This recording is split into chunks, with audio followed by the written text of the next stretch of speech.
Pronto. Então vamos falar hoje sobre o capítulo 6 da vida espírita. Tá? Acho que não está Compartilhamento compartilhado, né? saiu, tá? Saiu, né? Eu vou colocar outra vez aqui. Então a gente vai falar sobre o capítulo 6 da vida espírita, tá? Então, para o espiritismo, não existe morte, né? O espírito kardecista, ele fala desencarnou, né? A morte é um conceito de fim que não existe para a gente, né? Então, no Espiritismo, a morte não é o fim, mas uma transição para uma nova forma de existência. Quando o corpo físico morre, o espírito se liberta. O que morre é apenas o corpo, né? E retorna ao mundo espiritual, onde continua sua jornada evolutiva. Então, para nós, Espiritismo, espíritas, kardecistas, a morte ela não existe. Tá? A gente só muda, digamos, de lado. Os fantasmas, como vejo algumas pessoas que falam, o fantasma, a alma, o fantasma de hoje vai ser o reencarnado de amanhã, né? E nós que somos reencarnados vamos ser o fantasma de amanhã, né? É um eterno vai e volta, né? Nós estamos aqui só de passagem mesmo. Então, o desprendimento do espírito, né? O processo de desprendimento do espírito do corpo físico pode variar em duração e intensidade, dependendo do grau de apego material e do estado moral do espírito. Né? Eu já li um livro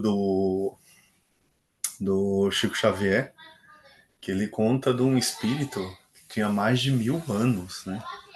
Que estava preso ainda. Então, essa questão de desprendimento vai depender da evolução, né? Ele conta que era um soldado romano que se encontrava há mais de 1000 anos preso ainda, né?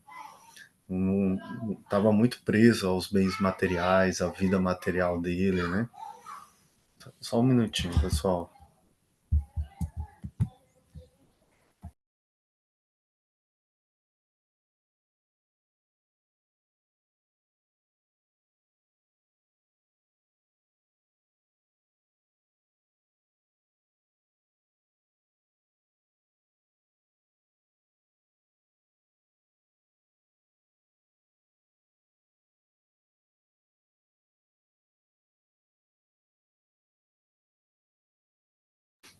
Então, esse espírito, um soldado romano, ele estava mais de 1000 anos preso. Então, essa questão do desprendimento, ele vai muito da evolução espiritual, né? Espíritos mais evoluídos e desapegados tendem a desprender com mais facilidade. Enquanto aqueles muito apegados à matéria podem enfrentar dificuldades, podem ficar décadas, séculos, milênios, né? As atividades dos espíritos, né? Eu vejo Deixa eu interromper um muitas pouquinho. religiões. Oi? Deixa eu interromper um pouquinho, só para dar uma endossada nisso aí que você Não, falou. pode interromper, pode falar. A gente estava Pode complementar. assistindo, a gente estava assistindo um podcast da doutora Ana Beatriz e tinha um médico lá que, inclusive, ele foi professor dela, né? E ele é espírita também. E ele é do Rio de Janeiro, de uma das maiores casas do Rio de Janeiro. E ele fala exatamente isso, que o espírito, quando ele está desencarnado, ele também demanda uma energia muito grande para ele poder fazer a transmutação, né? Para que alguém consiga ver ele. E é uma energia muito grande. Então tinha um espírito lá que ele era também um espírito muito antigo do Brasil colonial, de 500 anos atrás. E assim, ele depois que ele desencarnou, ele viu todas as atrocidades que ele fez e ele tinha até vergonha de reencarnar de novo. E ele permanecia até com aquela mesma roupa da época de capitão do mato que ele usava. É, e ele tinha tanta vergonha e ele falou que ele só ia conseguir encarnar de novo depois que ele diminuísse um pouco dessa vergonha que ele tinha mais de 500 anos ainda e conseguisse vestir um outro tipo de roupa. É uma coisa bem, Ele bem ficou muito preso, né? E os erros exatamente. todos nós fazemos, né? Todos nós É, cometemos, né? Isso faz parte do nosso processo evolutivo, errar, né? mas ele errou tanto, tanto, tanto, ele foi tão cruel que ele tinha vergonha de tudo que ele fez.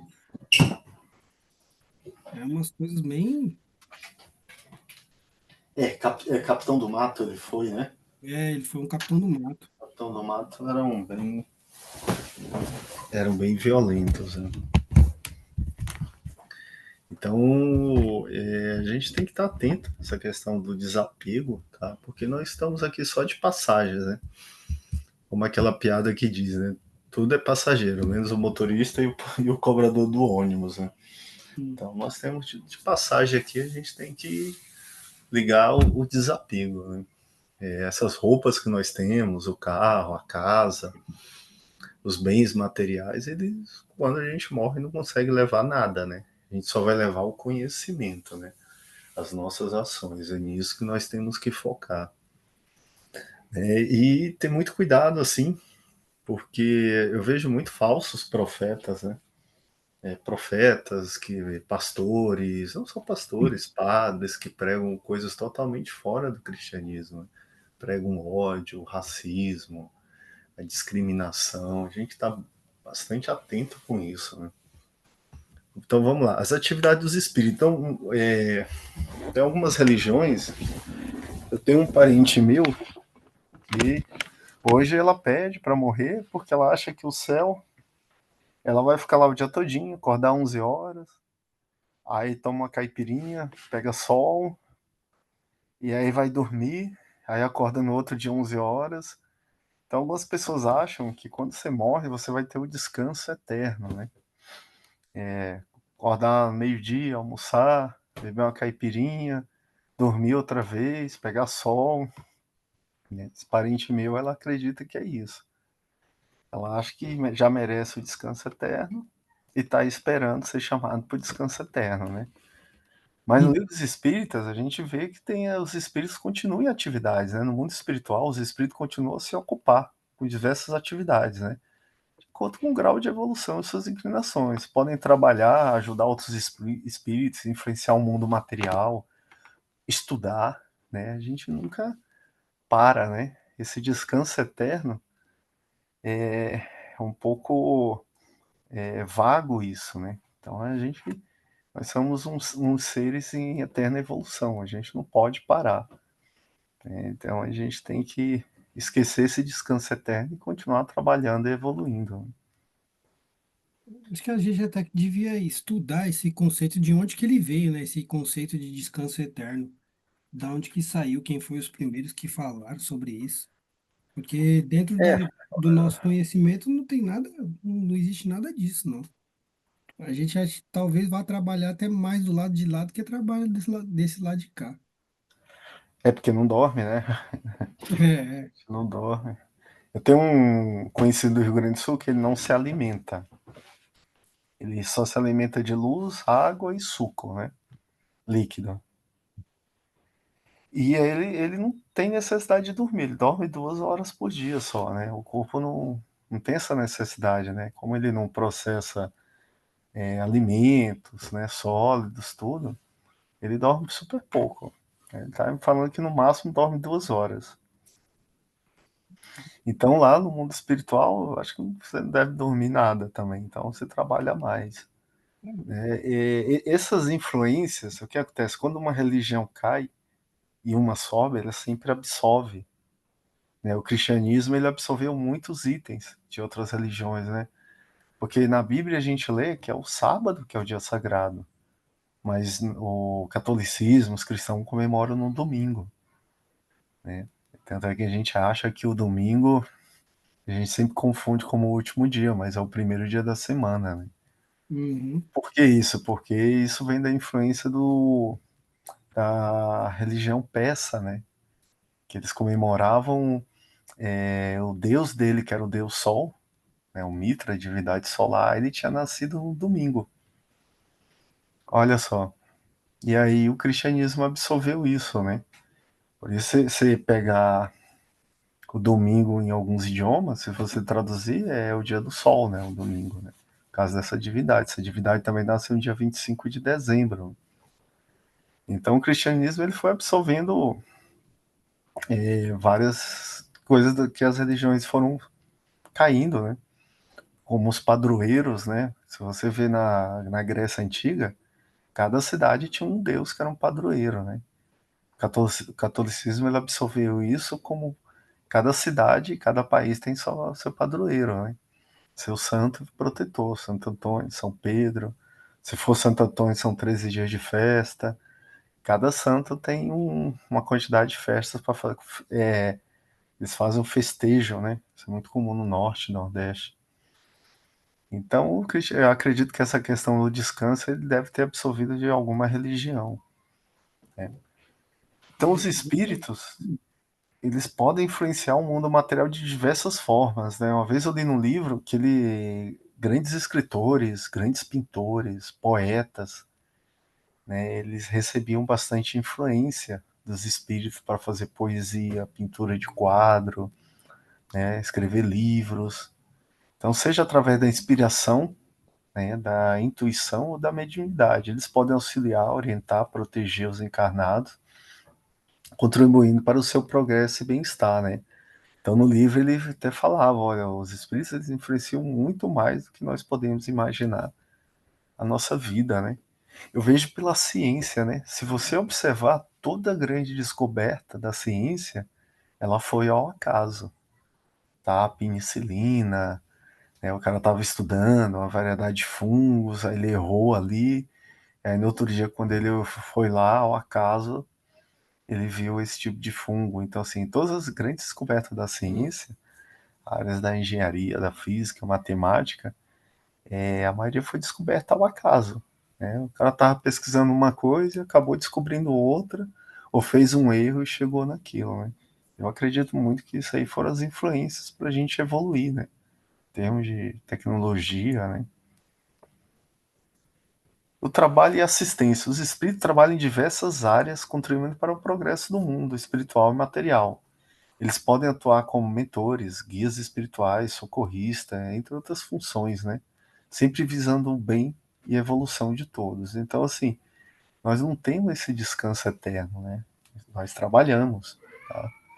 E eu sempre falo assim, eu adoro férias, mas se eu tiro 2 meses de férias, eu já fico entediado, sabe? Eu já começo a ter ansiedade, já começo as emoções já ficar descontrolada, porque se você fica parado muito tempo, a ociosidade, né? Meu irmão sempre fala que a ociosidade é a mãe dos vícios, né? É uma frase dele aí que ele sempre falava na adolescência. Então, se você fica parado, né? Se você não tiver uma boa cabeça, é complicado. E aí fala da lei da causa e Uma boa efeito, né? cabeça. Oi? Eu, eu acho que mesmo que você tenha uma boa cabeça, é, quando você deixa a mente vazia na ociosidade, não tem jeito não. Alguma coisa de ruim vai Olha, eu tornar ali. concordo. Vai entrar. E assim, uma vez eu li um livro, eu achei bem interessante. Ele fala assim: a gente precisa de um momento. Ele fala muito da criatividade, né? A criatividade ela vem muito, boas ideias, quando você tira um tempo para você mesmo, para ociosidade, mas é um tempo ali. Não é anos, meses, a vida toda, né? Você tá ali, trabalha 5 dias, tira 2 dias no fim de semana, aí você se desliga, se desconecta, né? E aí ele diz que aí é o segredo da criatividade, né? É você ficar ocioso. Então eu acho assim, tudo tem uma dosagem, né? A ociosidade ela é boa numa pequena dosagem. Agora, se você fica anos e anos e anos, aí ela vai afetar, né? Ela É, afeta muito a mente. tenho um livro que eu estava vendo, eu não vou lembrar qual que é o nome dele agora, mas ele falava sobre isso. Um diretor de uma empresa, ele precisava de uma campanha muito forte de marketing. Só que a equipe de marketing dele estava numa situação bastante delicada. O pessoal estava meio que enfrentando um bloqueio, né? Aí o que que ele fez? Ele pegou o pessoal e a vontade dele era pegar todo mundo, dar uma bronca e falar: se vocês não trabalharem, eu vou mandar todo mundo embora, vou contratar outros. Aí ele respirou fundo 3 vezes, e falou: opa, peraí. Aí ele levou todo mundo para um final de semana num resort, dos melhores, com tudo pago, de primeira classe. A coisa foi do bom e do melhor, e lá eles tiveram as melhores ideias que eles poderiam ter e voltaram de baterias carregadíssimas e fizeram uma das melhores campanhas de marketing que a empresa já teve. Eu acredito muito nisso. Nós aqui, São Paulo, nós vivemos num mundo totalmente acelerado. As mensagens do WhatsApp a gente escuta em 2G, nós acordamos muito cedo e quando dá 10 horas da noite, a gente não terminou nem metade do trabalho, tem muito mais e não paramos quase nada, né? Então esse pique, ele é totalmente contra a criatividade, a evolução espiritual, tudo, né? Então eu sempre tento, assim, nos fins de semana, desconectar. Fim de semana eu pego um pouco no celular, né? Por exemplo, amanhã mesmo, sábado, domingo, eu fico muito desconectado. Eu acho muito importante isso para você recarregar as baterias, né? E esse livro que eu li, que ele fala da ociosidade, é muito bom para a criatividade, né? Então, às vezes eu faço isso, eu estou num pico muito violento de trabalho, eu me desligo 2 dias. E aí quando eu volto, eu já volto com várias ideias. Eu não trabalho muito com criatividade, mas o que eu faço também exige um pouco de capricho, de delicadeza na questão. Final de semana eu também quero só ficar de boa. É igual assim, depois que a aula terminar aqui, eu vou instalar um receiver aqui em casa para a gente ter som no final de semana, porque eu gosto de ouvir som de final de semana. Assistir um filme, dar aquela parada. E assim, final de semana foi super corrido, a gente fez um monte de coisa sábado e domingo, não aproveitamos nada. No feriado também trabalhei, só que esse final de semana a gente, quando não tem nada para fazer, a gente gosta de ficar em casa e curtir as nossas coisas. É nosso, é nosso. Tá certo, eu tento sempre fazer isso, é muito importante. Para a gente dar um branco na mente e recarregar a bateria, né? É, dá um reset, né, cara? Precisa. Então, assim, aqui também nesse capítulo ele fala da lei de causa e efeito, né? Os espíritos colhem os frutos de suas ações passadas, que significa ninguém planta manga e vai colher goiaba, né? Ou planta milho e vai colher feijão. Se a gente está passando por aquilo, tá? Mesmo que não tenha acontecido nessa vida, mas é certeza que aconteceu em outras vidas, né? Então os espíritos colhem os frutos de suas ações passadas, de acordo com a lei de causa e efeito. É mais ou menos isso na foto, né? Eles enfrentam as consequências de seus atos, sejam elas positivas ou negativas, e têm a oportunidade de reparar seus erros e expiar suas ações. Então a gente tem que ter muito cuidado com essa lei de causa e efeito, né? Nós só colhemos o que plantamos, tá? Aqui ele mostra esse desenho, né? Ele jogando uma flecha e voltando para ele. Então, quando a gente tem inveja, uma pessoa, ódio, né?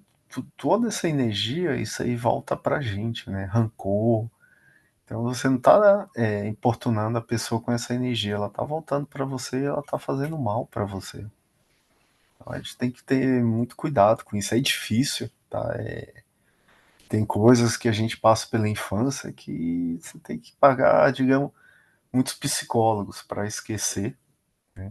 Uma vez eu li um livro de um psicólogo que ele dizia o seguinte: a fase adulta é bem simples. A maioria dos meus clientes passam a vida adulta toda tentando esquecer a infância traumatizada, né?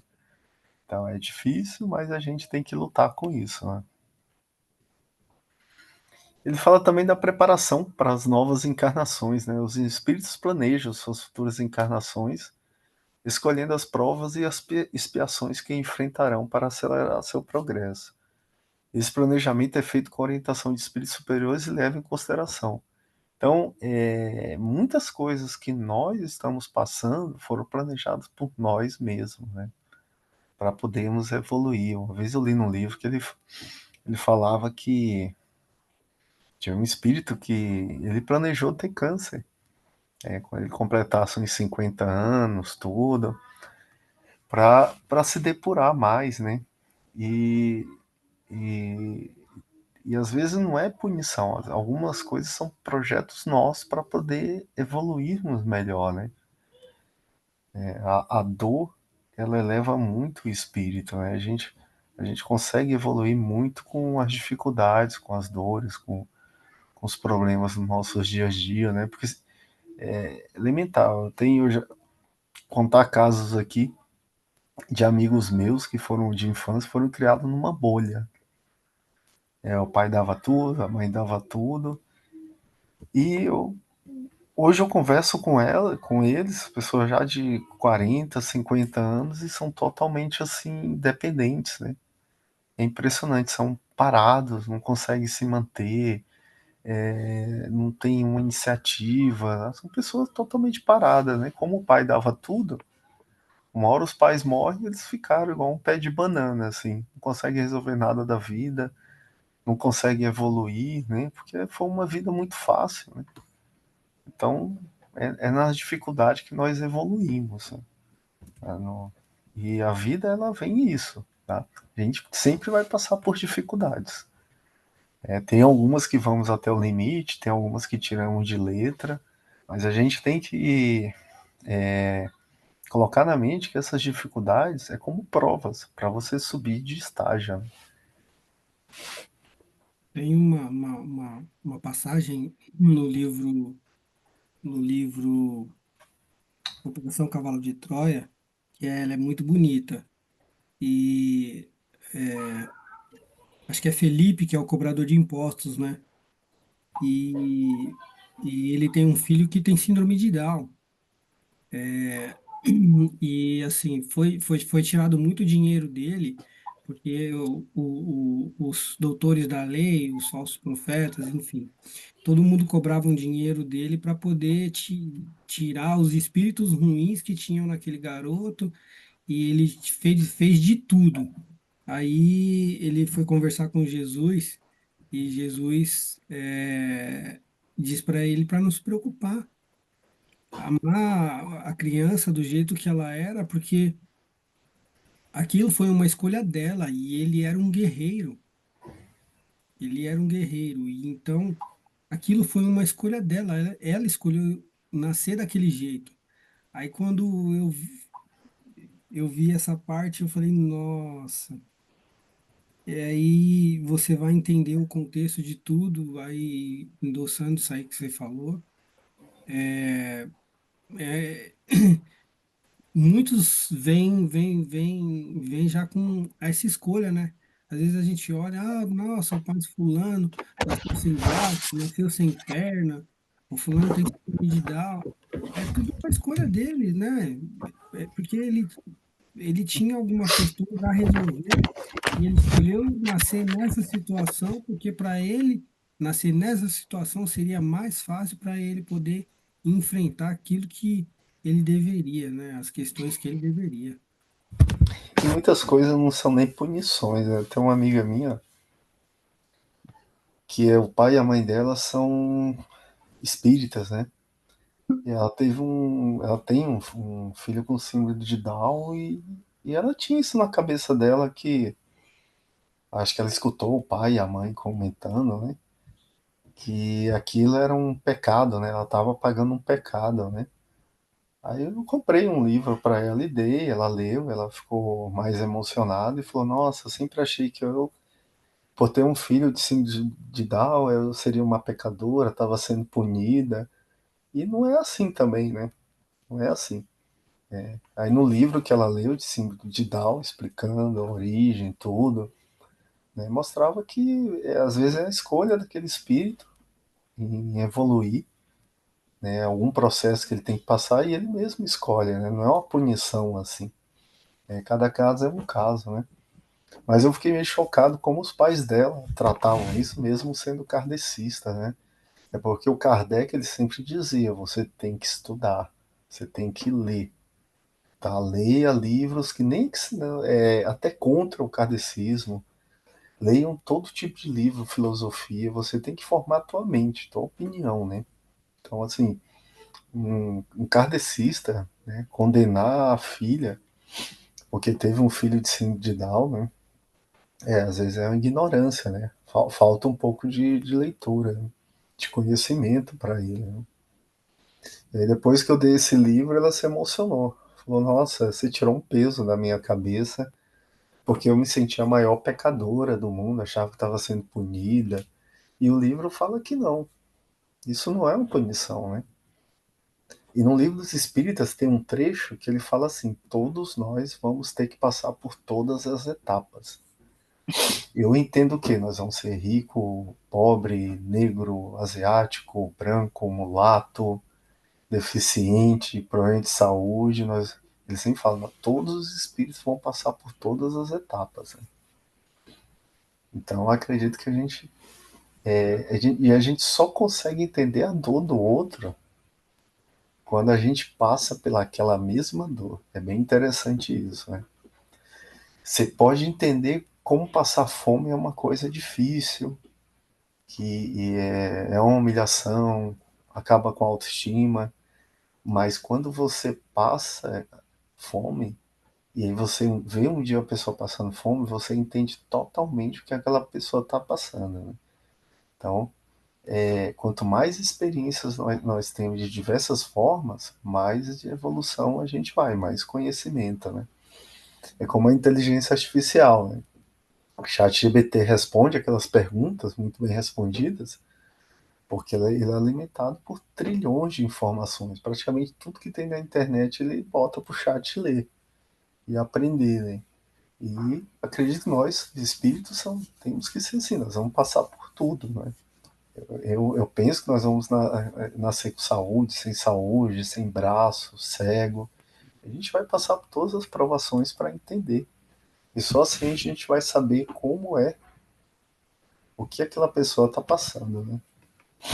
À medida que a gente passar por todas essas situações, é a medida da nossa evolução, né? Isso. Os livros espíritas eles são bem simples nesse detalhe. Existem duas formas de evolução. A primeira você vai pelo amor. Essa são poucos que conseguem.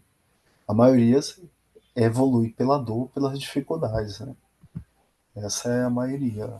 Então, assim, 95%, 99% vai evoluir pelas dificuldades, pela dor. Aí você vai entendendo, né? Como é a vida quando você sente que aquela pessoa que passou, aquela situação você já passou, você entende totalmente ela. Você consegue falar, né, e entender ela 100%. Capítulo 6 ele Eu vou fala da desligando, volta. vou Oi? desligando aqui o microfone porque eu tô com a tosse meio chata. Não, beleza. Então, o capítulo, desculpa, 7 ele fala da volta do espírito à vida corporal, né? Ele fala o conceito da reencarnação. No Espiritismo, a reencarnação é o retorno do espírito à vida corporal, um novo corpo físico, para continuar seu processo de evolução. Esse conceito é fundamental para a compreensão da justiça divina, né? Eu sempre falo que os iluministas, que eles diziam que a criança era pura, que a sociedade que corrompe o homem, eu acho que eles nunca tiveram um filho. Filosofavam muito, mas não tinham filhos, né? Porque quando você observa uma criança, na verdade é um corpo de criança, mas com um espírito antigo ali, com várias qualidades, vários defeitos que já traz de outras vidas, né? Então, quando a gente vê um bebê, uma criança, tá? É um espírito antigo que está num corpo ainda frágil e nossa função como parente é tentar moldar e orientar o máximo possível, né? Podar os vícios, né? Porque a gente já vê esses numa criança como é que ela é, né? Desde criança a gente já vê aquele indivíduo, esse aqui é qualidade, não, esse aqui é defeito, tem que trabalhar nesse defeito para como para lapidar, né? Uma pedra bruta que nós temos que lapidar. E ele Ali, fala da Oi? a Lica, ela deu uma aula muito importante que fez a gente parar para pensar sobre isso. A importância de você ser pai, a importância de você ser mãe, que era muito maior do que a gente imaginava. E aí entrava bem nesse conceito E a de responsabilidade, porque você é exatamente, responsável. bem nesse conceito da responsabilidade de Nós você, somos responsáveis. é, você olhar esses defeitos que a criança apresenta e já corrigir, porque vamos imaginar o seguinte, já é um pré-combinado. Lá em cima estava tudo combinado entre você, entre a Gaia. Falou, ó, eu vou nascer de você, vou nascer da mamãe, e vocês vão ser meus pais, eu tenho defeito X, Y, e vocês vão ter que corrigir. Aí chega aqui embaixo, vocês não fazem nada disso, e aí, como é que fica depois? E alimenta, tem pai que alimenta os Nossa, nem defeitos, então o filho ele vem com um pequeno defeito, como ele é alimentado, ele acaba crescendo aquele defeito, né? Eu sempre analisei isso, eu penso dessa forma mesmo, o pai e a mãe é a responsabilidade muito grande, porque aquela criança que foi dada, a gente tem que lapidar ela, se a gente não consegue lapidar, nós vamos ser cobrados lá na frente. E se em vez de lapidar, melhorar aquele ser, a gente consegue piorar, mimando, eu vejo muitos pais ausentes, que trabalham muito, né? A gente vive num mundo que todo mundo trabalha muito, né? E aí o YouTube que cria o filho, né? Às vezes é a funcionária que cria o filho, e aquele filho ele vai nascer com vários problemas, né? Ele vai entrar na fase adulta com vários problemas. Então o ato de ser pai e mãe é uma responsabilidade muito grande, né? Tio, vô, vó, né? Nós somos responsáveis pelo que nós estamos criando e nós vamos responder por isso depois. vai ficar igual seus amigos, né? Uns pés de banana. Igual menino. Então, assim, dá pena, tem alguns que dá pena essa situação. É complicado. Então a gente vive numa sociedade que às vezes não, pela falta de tempo, não está cuidando muito dos filhos, né? Eu li uma reportagem esses dias interessante que em Portugal as crianças estão falando com sotaque brasileiro, né? E aí foram investigar, mas por quê? Em vários locais as crianças estão falando com sotaque brasileiro e o português ficava sem entender. Não tem parente português, brasileiro, não tem aluno brasileiro na escola, não tem professor brasileiro, eles não têm amigo brasileiro e os filhos falam com português do Brasil. E aí foram pesquisar muitas horas no YouTube, né? E os grandes influenciadores infantis todos são brasileiros, né? Olha só, o YouTube, a internet consegue mudar o sotaque de uma criança, né? A forma de pronunciar o idioma. Imagine a parte interna, né? O ser, mudando as emoções e tudo, né? Então a gente tem que ter muito cuidado com isso, tá? Fala aqui que a reencarnação é necessária, né? Para que o espírito possa expiar suas faltas e aprender também, né? Não é só a punição, aprender, né? Novas experiências, novas lições, né? Toda existência corporal oferece ao espírito a oportunidade de crescimento e aperfeiçoamento moral e intelectual, né? Eu sempre considero a vida como uma escola. Você entra no jardim, aí vai depois para a primeira série. Na minha época, você terminava a oitava série, agora até a nona série. Terminava a oitava, ia para o primeiro grau. E aí você se formava no segundo grau. quisesse avançar mais, você ia para o terceiro grau. Então a vida é assim, é como uma sala de aula. Aprendeu a lição do primeiro ano, você passa para o segundo. Não aprendeu do primeiro, você reprova, continua no primeiro. É uma grande escola. Então a união do espírito com o corpo, ele fala também da união do espírito com o corpo, ocorre no momento da concepção. Durante a gestação, o espírito se liga progressivamente ao corpo e formação. Então, preparando-se para uma nova vida. Né? Então, logo no início da concepção mesmo, o espírito começa a se ligar no corpo, né? Se conectar. Aí ele fala também do aborto, né? Muitos países estão nesse tema, é crime ou não é crime. Ele fala, constitui crime a provocação do aborto em qualquer período da gestação, mesmo que seja em semanas, tá? Uma mãe, ou quem quer que seja, cometerá crime sempre que tirar uma vida a uma criança antes do seu nascimento. Então, o aborto é considerado crime, você está matando uma vida, né? Ah, mas aquela vida ainda não saiu da barriga, mas ele já começou a se conectar, né? Eu li um livro que ele fala sobre a questão desses abortos, que isso dá um problema tanto para a mãe que faz o aborto, como às vezes para o feto, para a criança que está conectada, né? A criança não aceita aquela rejeição e começa a virar um obsessor da mãe, né? E às vezes são laços que os dois se projetaram nascerem, né? Dessa forma para evoluir, para pagar dívidas, né? Então ele falava muito dessa questão séria, né? O aborto ele vai interferir muito nas pessoas que cometeram o aborto e isso até no feto também que sofre, né? Existe um processo todo de rejeição, né? Que ele começa a entrar mal e ele começa até a virar um obsessor da mãe. Existe esse caso de aborto é bem delicado, é, porque assim, a gente faz o P3 lá, e o P3 é uma escola muito grande, muito grande. E assim, é lógico que a gente não pode dar detalhes, mas se as pessoas assistissem um, um P3 de desobsessão referente ao aborto, eu acho que muitas delas jamais passaria pela cabeça delas fazer um aborto, cara, porque o negócio é muito mais pesado do que a gente imagina. Muito, mas muito mais.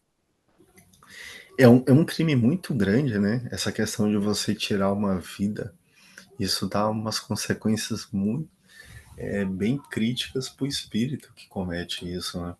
É, Mais na frente. é Eu tudo isso que você concordo com falou isso. e 100 vezes mais. Infelizmente, é que a gente não pode entrar em detalhes, por uma questão de ética, mas é o que você falou, só que 100 vezes mais. É muito complicado. E a gente tem esses mundos modernos, todos os países que estão aceitando, legalizando, como se fosse uma coisa moderna, mas é uma vida, né? É um ser vivo. Eu me lembro quando a Dani ficou grávida, a gente sentiu a energia da Gaia assim muito nas primeiras semanas, né? E 40 dias depois parece que ela tava ali onde a gente ia, parece que ela sempre tava no meio, né? E eu sempre falava para Dani, ela vai ser muito agitada, vai ter sangue italiano. E realmente, ela é extremamente agitada, barulhenta, sangue italiano. Os filhos não são como os pais, né? A Dani é alemã, eu já sou mais quieto, estoico ali, calado. E a Gaia, assim, ela chega onde ela vai, já faz muito barulho, já vai falando com todo mundo, né? A gente foi numa festa junina agora lá de um cliente meu. Aí tiveram quadrilha, ela me chamou para dançar, eu fui dançar a quadrilha com ela. Aí no final ela ganhou o prêmio como acho que melhor performance. Ela ficou super alegre, né? Toda orgulhosa. Então ela vai chamar a atenção mesmo. Né? É bem interessante essa pergunta aqui. Isso aqui é uma pergunta também lá do Livro dos Espíritos. Né? O Livro dos Espíritos são perguntas e respostas. Né? O Kardec faz as perguntas e o Espírito da Luz, o Espírito Superior, responde para ele. Ele fala do nascimento, quando o nascimento da criança coloca risco à vida da mãe. Ela tem que abortar ou não? Aí ele responde, preferível, né, esse sacrifício, o ser que ainda não existe, a sacrificar o que já existe. Né? Então, em casos extremos, né, que é praticamente 99% que aquela pessoa não vai sobreviver ao parto, né? Aí ele diz que o aborto pode ser feito sem nenhum problema. Né?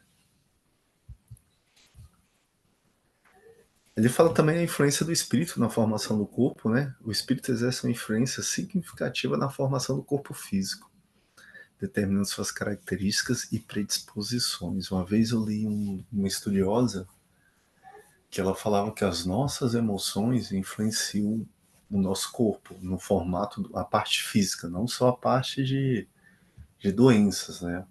Por exemplo, a gente sabe que uma pessoa muito estressada, ela pode ter gastrite, muito preocupada, né?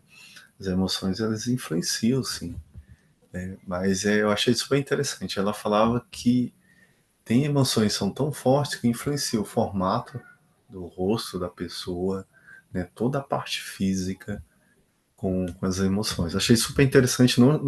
Não cheguei a ler o livro, né? Li só a sinopse, uma matéria, mas eu achei bem interessante. Nunca tinha lido nada parecido sobre isso, né? E aqui ele fala um pouco isso, né? O espírito exerce uma influência significativa na formação do corpo físico. Né? A hereditariedade e a influência espiritual. Embora a hereditariedade desempenhe um papel importante na formação do corpo, a influência do espírito é determinante. Acho bem interessante isso aqui. O espírito traz consigo suas tendências, inclinações e experiências passadas, que se manifestam na nova existência. Então, às vezes você vê numa família que os filhos são totalmente diferentes dos pais, né? Então existe o fator de DNA, da genética, né, que é transmitida do avô para o filho, para o neto, né? Mas existe também a influência do espírito, da forma que ele já vem, né? Então ele fala aqui, eu acho bem interessante, o espírito traz consigo suas tendências, inclinações e experiências, que vão se manifestar no corpo. Né? Então, por isso que a gente vê pais com filhos totalmente diferentes, né? Então não tem, não é só o fator hereditário, é o fator de vida que esse espírito teve em outras vidas, da experiência que ele vai trazer, dos vícios, das emoções, né, da evolução que ele teve, porque senão todo filho do Einstein seria um Einstein, né? Todo filho de um grande físico, um Nobel, né, de física, ele também, o filho teria essas características hereditárias iriam passar, né? Então isso depende muito das vidas passadas.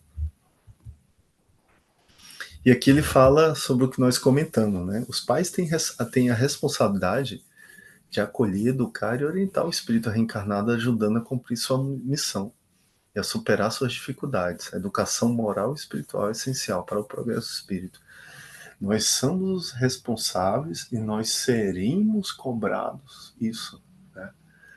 Como a gente já comentou, se você tem um sobrinho, um neto, um filho, tá? E você é parente ali, você aumenta os vícios daquele espírito antigo, alimenta, né?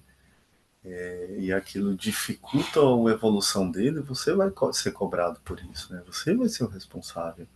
Ele veio com menos vícios e você transforma aqueles vícios e multiplica, você vai ser cobrado. Né? Aí ele pergunta aqui, eu sempre fazia essa pergunta quando eu era adolescente, li os livros kardecistas, né? Por que o espírito encarnado, por que o espírito perde, por que perde o espírito encarnado a lembrança do seu passado, né? Eu sempre me perguntava isso, pô, mas por quê, né? O esquecimento do seu passado, o homem é mais senhor de si, né? Então, começar com a mente branca, sem, sem remorso, sem rancor, sem vergonha, né? Porque nós fazemos muitas coisas que hoje, em outras vidas, que hoje nós não iríamos aprovar.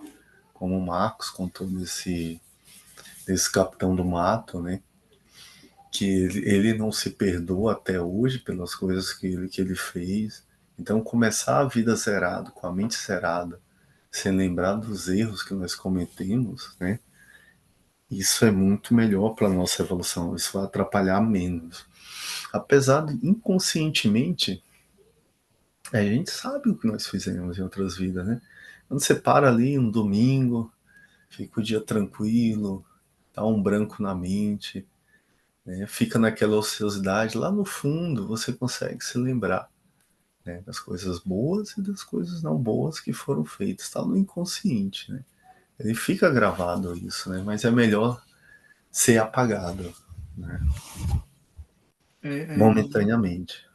é igual a situação, eu não sei se eu contei, né, na aula de, nessa aula aqui ou na aula de reforma íntima, uma vez que eu fui andar a cavalo e, e a gente estava num parque lá e tinha um passeio a cavalo, vamos, beleza. Aí saiu uma égua, né, e ela saiu na frente. E eu tava no cavalo, e o cavalo que eu tava era filho dessa égua. E ela deu uma relinchada e o cavalo desembestou numa carreira. E ao invés de eu ficar assustado, e eu entrei no mesmo movimento do cavalo, no mesmo do galope do cavalo, e parecia que eu já tinha montado a cavalo anos. E acho que na minha lembrança era a primeira vez que eu estava andando de cavalo. Aí, quando terminou o passeio, o povo veio falar comigo. Ele falou, mas você sabia andar de cavalo? Eu falei, não. Mas como que você cavalgou daquele jeito? Parecia que você... Eu falei, eu não faço ideia. E eu acho que é Tá no bem, inconsciente, né? é bem Tá no essa história aí. inconsciente. A gente tem alguma coisa de que a gente lembra, assim, alguns resquícios disso que a gente lembra, assim. Tem E um não é filósofo possível. grego, ele dizia assim: aprender é recordar. Eu achava bem interessante essa frase do Sócrates. Aprender é recordar, né? A gente já aprendeu isso em outras vidas, já estudou em outras escolas e tá só recordando, né? Foi o que aconteceu com você, com o cavalo, né? Você recordou. Eu acredito muito, muito nisso aí. Desculpa. Não, tranquilo. Olha, gripe e tosse, eu acho que esse inverno 99% de São Paulo teve, viu, Marcos? Isso. Teve umas variantes aí bem fortes. Teve, né? Não tem Vamos jeito. lá. Capítulo 8 da emancipação da alma. Nosso último capítulo aqui hoje, tá? O conceito da emancipação da alma. A emancipação da alma refere-se aos momentos em que a alma se desprende praticamente do corpo físico, adquirindo maior liberdade e percepção.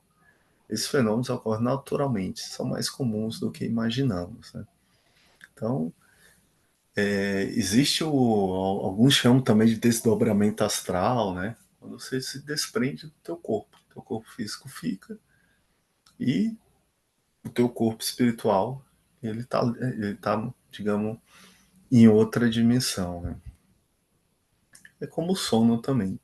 Durante o sono, a alma repousa com o corpo? Não, o espírito jamais está inativo. Então, o espírito ele se liberta do corpo e ele pode fazer o que quiser. Ele pode ajudar, ele pode flutuar, ele pode voar. Né? O espaço é como um desdobramento astral. Não, o espírito jamais está inativo. Durante o sono, afrouxa os laços que o prende ao corpo, não precisando deixe então da sua presença e se lança pelo espaço e entra em relação mais direta com outros espíritos. Né? Eu li um livro que ele comentava que durante o sono o nosso corpo está em repouso, mas o espírito ele vai visitar parentes desencarnados, ele vai ajudar pessoas. Tem uns que estudam, né? Tem uns que vão para festa, cada um faz de acordo com o seu desejo, né?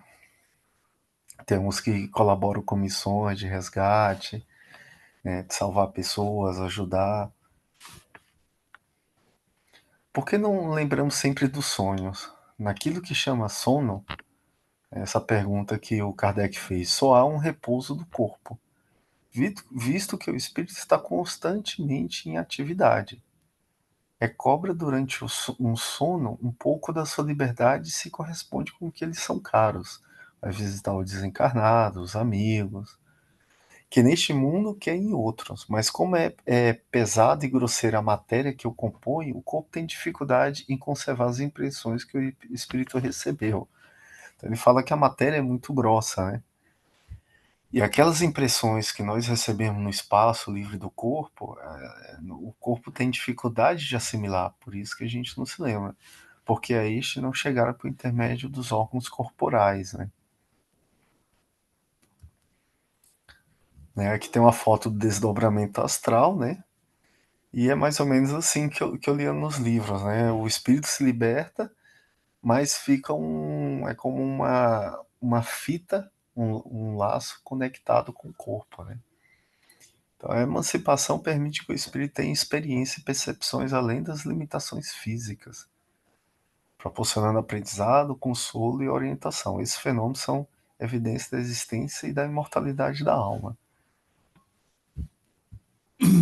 Você já sonhou desse jeito? Eu já sonhei desse jeito, igualzinho. Sair assim, voando, desse. Nossa, quando você acorda é bom demais, mano. Já sonhei e descobri que estava sonhando. Nossa, bom demais mano, sonhar É desse jeito. muito doido. Aí eu conseguia voar, conseguia fazer mil coisas. É muito legal, cara. Você acorda, nossa, você acorda pisando nas nuvens.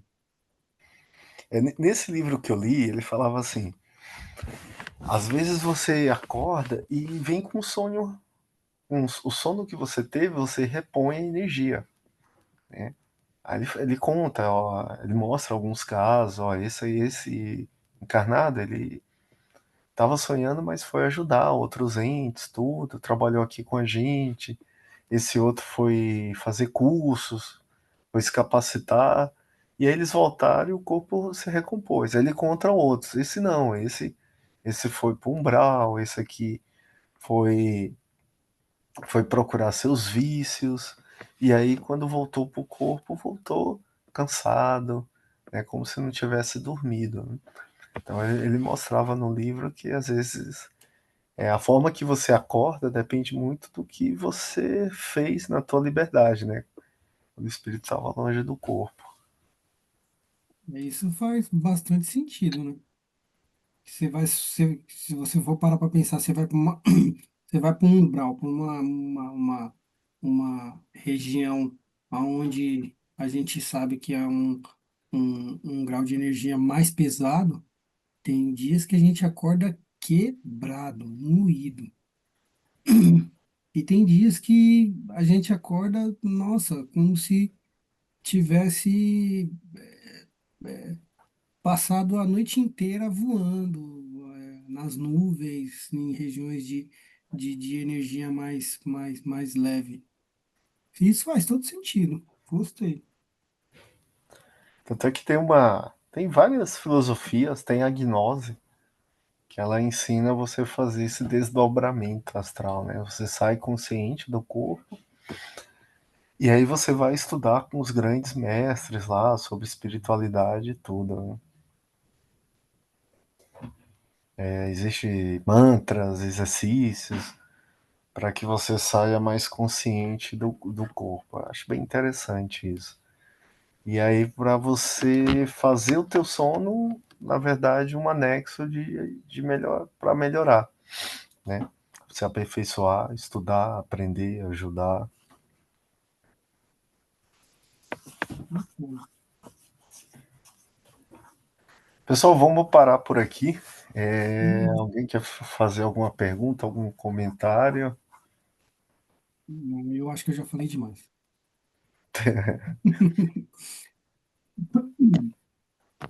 Com